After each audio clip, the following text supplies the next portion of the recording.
The difference between becoming a contending team and staying a contending team is ultimately the NFL draft. You say how you manage the cap, free agency, trades, developing players. Like, all of that matters. That's true. But at the end of the day, the primary building block is absolutely the NFL draft.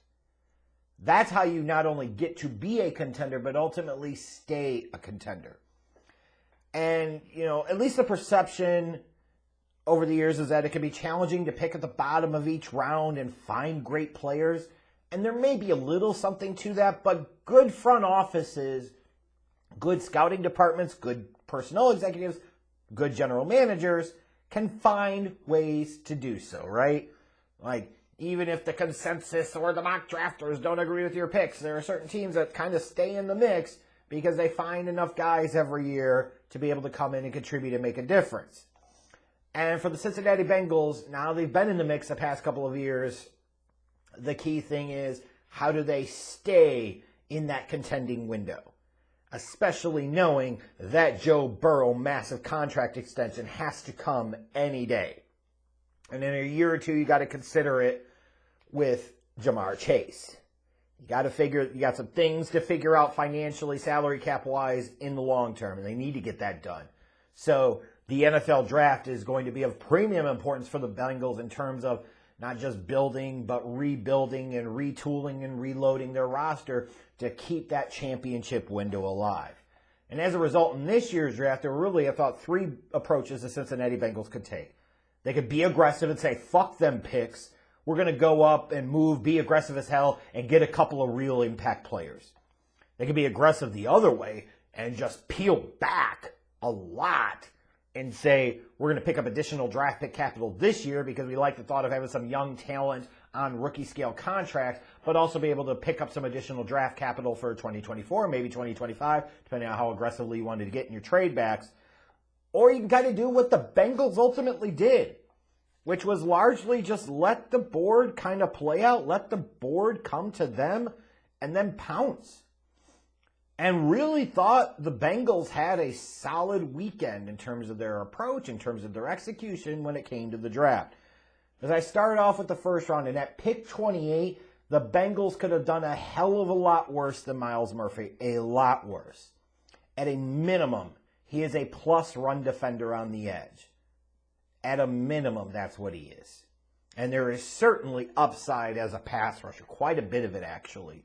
It's just, you wonder, will he be able to fully unleash it? But if he does, this pick is going to look like a slam dunk steal for the Bengals in a couple of years.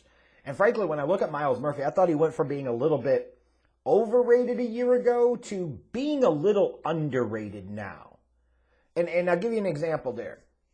I don't look at Will Anderson getting taken at pick 3 and see such a significant talent difference between him at pick 3 and Myles Murphy at 28. Especially when you consider what the Texans gave up to go back up from when they peeled up from 12 to 3 to go get Will Anderson. Like, you look at, well, the Texans invested in Will Anderson at 3. I'd rather just stayed at 12 and take a Myles Murphy if I was the Texans. That's just me. I do think there's the potential there for him to be a top 15 player in this draft class. We'll see if he gets to that potential. But for the Bengals, round 1, like how they played this, gave them a B for that. Just let the board kind of fall to them and drafted a guy that could certainly outplay his draft position on day 1. Understandably, with the departure of Jesse Bates, secondary was going to be a need for the Bengals, and in day 2, you saw them double dip into the secondary, which makes sense. Especially when you think not only did they lose Bates, but if you want to beat the Chiefs, you want to get better in your secondary, right? More secondary talent is always welcomed and appreciated. DJ Turner was the fastest player at the Combine. He's very good at man coverage. There was some talk about him, especially late in the process, of potentially being a late first-round pick, maybe as high as the Jaguars or Giants in the mid-20s, somewhere in there. And for them to be able to get him at pick 60, that feels like a really good value pick for them while addressing a big need. And then doubling back in round 3 and taking Jordan Battle, the safety from Alabama. I think he should be a year 1 starter at safety based off a combination of roster hole and talent that the kid has. He plays with good coverage instincts. He has lots of high-level experience. That was a good effort for them on day 2 in terms of addressing clear positions of need, but not reaching to do so. Almost all of these teams are always drafting for need. Don't fucking kid yourself, especially early. That best player available approach is largely myth and bullshit. But you look here for the Bengals, it was like a good combination of how most teams want to do it. A combination of best player available at a key position of need. And you want that to kind of balance out, and it certainly did here for the Bengals. So I gave them a B for day 2 as well. There wasn't any movement down to pick up additional picks or anything. But in terms of like really good execution of just staying put and letting the board fall to you while addressing needs but not reaching to do so, I thought the Bengals did really, really well. And I also look at day 3 and said, they got some nice valuable role players potentially that could stick for a long time. I look at Charlie Jones, a wide receiver from Purdue, and see a guy that could step in and replace Tyler Boyd in 2024. I think Chase Brown could end up being Joe Mixon's primary backup by the end of this year.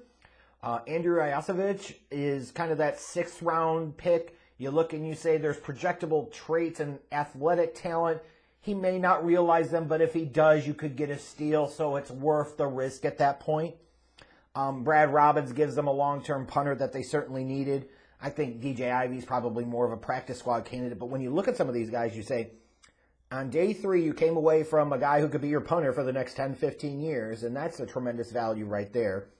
Chase Brown could be your running back too. Nice to have more depth in your backfield, especially at that rookie scale contract. And then Charlie Jones, when you think about the long-term game, is some of the guys that you won't want to keep or won't be able to keep in the long term, like a Tyler Boyd, because you got to pay Higgins, you got to pay Jamar Chase, you got to pay Joe Burrow coming up very, very soon. You got to find some ways you got to be able to continue to replenish and replace other guys on your roster. Charlie Jones kind of seems to fit the bill there. So I gave him a B- on day 3. The heavy defense focus for the Bengals on days 1 and 2, to me in this case, made a lot of sense. Murphy has upside. That's much higher than his draft position. I think both DJ Turner and Jordan Battle should be day 1 starters and should be able to improve that Bengals secondary quite a bit. I also just referenced, I really look at Charlie Jones and Chase Brown and say these are highly productive college players that should be able to come in and be productive role players. Slot wide receiver for Charlie Jones, wide receiver 3 type, Chase Brown, running back 2 type, third down back type of guy. They can be solid role players, and getting them where you did in rounds 4, round 5 is really good work. And only criticism, if I have any criticism of the Bengals' approach, is I would have liked to have seen them, think a little bit bigger picture in terms of let's try and see if we can finagle any additional 24 draft pick capital out of any team. But the opportunity might not have come. It might not have. And that's fine. Who knows? It would have been the one thing I would have liked to have seen them do in terms of the long-term strategy and the long-term play. But really solid effort by the Cincinnati Bengals. A couple of these teams in the AFC North did a really good job this year in the draft, in my opinion, in terms of approach, strategy, execution, players chosen, value relative to selection spot, and the Bengals were one of those. So I gave them a B- and look to myself and say, hey, this is the type of draft that can keep your championship contending window open.